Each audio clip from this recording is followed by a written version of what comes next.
Hello and welcome to Sriraj IS. My name is Shashank Roy, and we are here with a new topic related to geopolitics. 2 days back, a Russian flagged oil tanker crossed Atlantic Ocean with 730,000 barrels of oil and reached Cuba. It was expected that US will raise objection because Cuba is under US sanction. We all know what happened in with Venezuela. Nicolas Maduro, the sitting president of Venezuela, was abducted in broad daylight, violating all the global rule-based world order. Apart from that, multiple Latin American countries were threatened with sanction, and Cuba was one of them. And Cuba was reeling under a severe humanitarian crisis because of lack of energy resources. In this entire chaotic situation, when the West Asia is reeling under war, Russia-Ukraine war of theater is there, Israel-Palestine war is there, Russia decided to send its oil tanker to Cuba. Was it an attempt to showcase to the world that yes, Russia is still one of the most important global player in geopolitics? So we will talk about this article. So here it is. Please pay attention. US sanctions fail. Russia breaks blockade. US sanctions fail.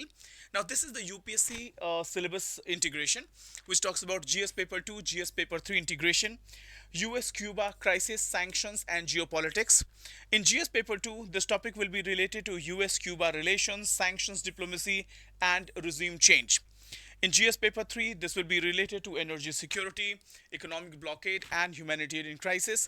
And in GS paper 4, it will be moral responsibility versus strategic interest in foreign policy. Now, foreign policy, can there be an ethical dimension in foreign policy? Yes, there will be. So we've added moral responsibility versus a strategic interest in foreign policy.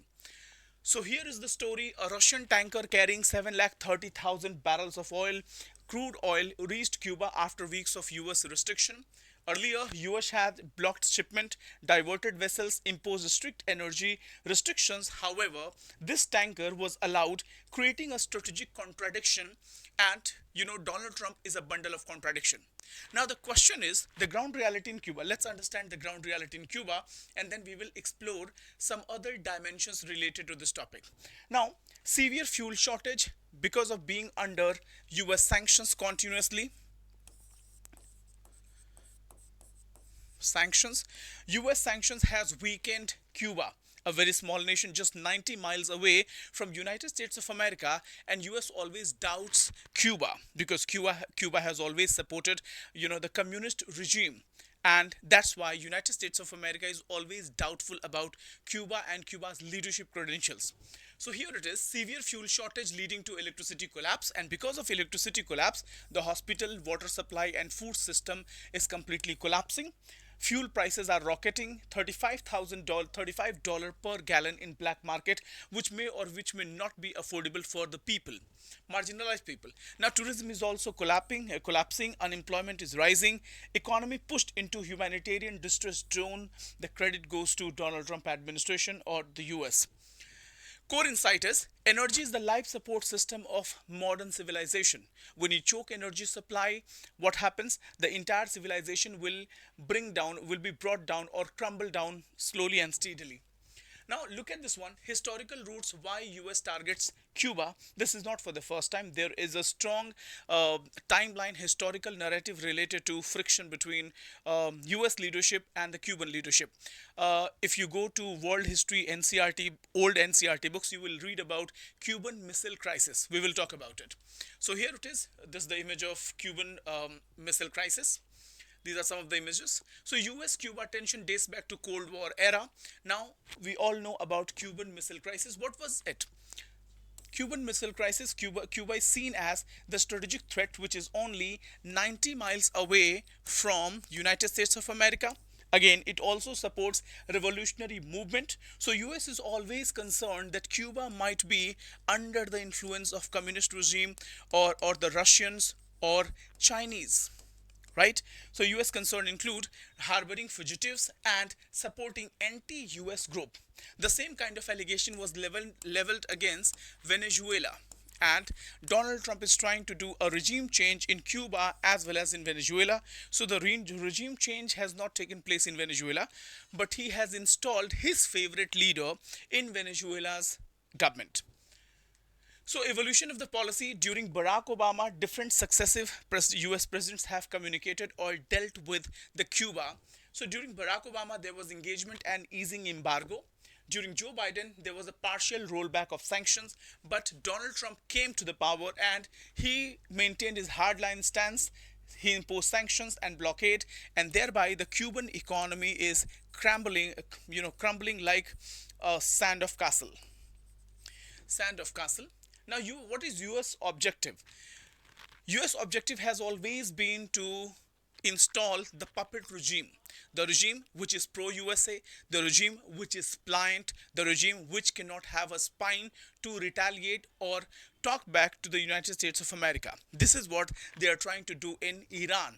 This is what they tried to do in Iraq and Afghanistan, or other nations. So this is again, US objective is to regime change strategy. It says that end communist regime in Cuba, the strategy, how he tries to do it, how he tries to achieve this objective through economics strangulation, means economic sanction for a very long time, energy blockade, and external pressure. Donald Trump always believed in maximum pressure, right? Impose maximum pressure and break the enemy and then force them for hard negotiations. Now, reality check. Now, what is the problem with the Cuba is Cuba has political prisoners and limited freedom, but not among the most extreme authoritarian regimes globally. Cuban government has offered reforms, offered release of prisoners, open to diaspora investment, and only refusal to leadership. Leadership will not resign, and this is a bone of contention between USA and Cuba because they are not accepting. We will not go for the regime change. Our leadership remain intact. So this is the problem with the Cuba. Now, this is the second part. Strategic contradiction. Why allow Russian oil? If you impose sanctions, right? If you revoke, right? If you invoke Monroe Doctrine or Dundee Doctrine, which says that US will maintain its hegemony or control or power in Western Hemisphere, means USA, Canada, and Latin America. Dunro Doctrine was in the news when United States of America tried to annex Greenland by force, right? So in this, in that background, in that context, it is surprising that why Russia was not challenged in the territorial water or in the territory of United States of America. So there is a contradiction in Donald Trump's statement. So what that contradiction is: despite blockade, US allowed Russian tanker. This creates a paradox, a contradiction. Russia gains global goodwill to stand with Cuba to handle a humanitarian crisis. Again, US loses moral leadership image and allies Mexico, US firms sidelined. Now, decision appears ad hoc or reactive rather than strategic.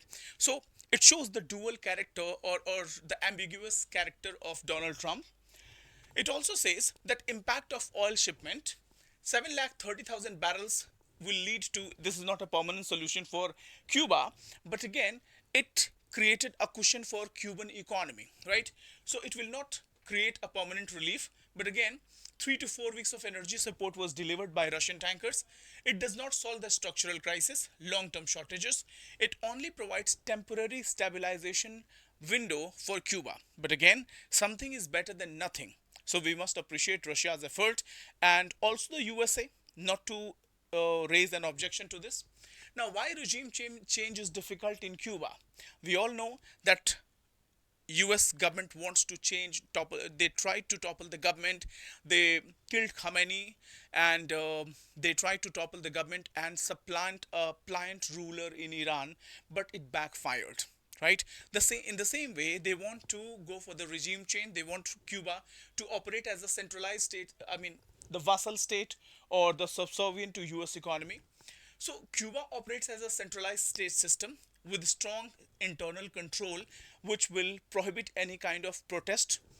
Citizens cannot easily mobilize. External pressure often leads to national consolidation and not rebellion. So, the more you pressurize Cuba from outside, the more united people will become. The same thing happened in Iran. When they forced the regime, when they killed the entire leadership along with 40 military generals, Iranian people got more mobilized and fought. They are ready to fight against USA. So this is what may happen, that external pressure often leads to national consolidation and non-rebellion, and this may backfire. This may be against the maximum pressure theory of Donald Trump, which he always uses against the adversaries, right? So similar miscalculation was done in Iran and other authoritarian system, which backfired in case of USA. Now, what could have been a better strategy? Possible diplomatic pathway can be in the context of Cuba, accept partial concessions, gradual easing of sanction, push for free and fair election 2 to 3 years timeline, and use neutral observer such as European Union. And this is how there will be a transition in Cuba without collapse. Without collapse, in one shot, if you try to go for the regime change, instead of regime change, the people will get more united, people will get more aggressive against USA, there will be anti-US sentiments, and again the same thing will happen that is happening in Iran. Now, the current risk is policy inconsistency from Donald Trump, weak diplomatic capacity, risk of backfire, strengthening regime, and boosting rival powers such as Russia. So, this is what this topic is all about.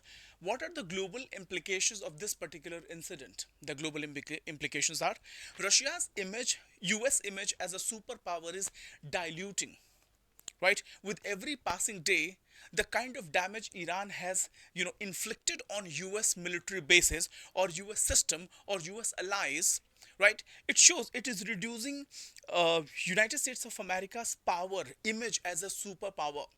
In international relations, no, narrative power is a big weapon. The war narrative, right?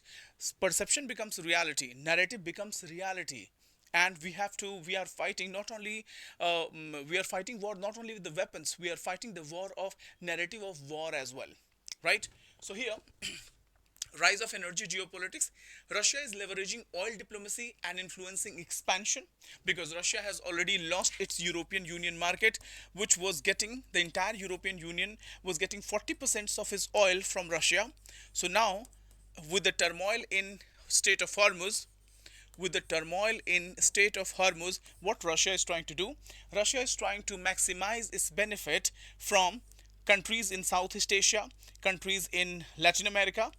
Apart from that, now it's not only the oil supply, Russia is also, with each oil tanker, Russia is expanding its military capability and its image as a global superpower. So Russia is leveraging oil diplomacy plus expanding influence.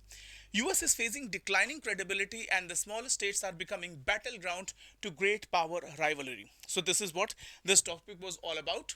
Now this is UPSC analytical framework, which says strategic coercion versus humanitarian cost, hard power versus soft power, and sanctions versus diplomacy. These are the key themes in this article. And this is the mind map, and we will get back to you with a new topic. Till then, thank you so much.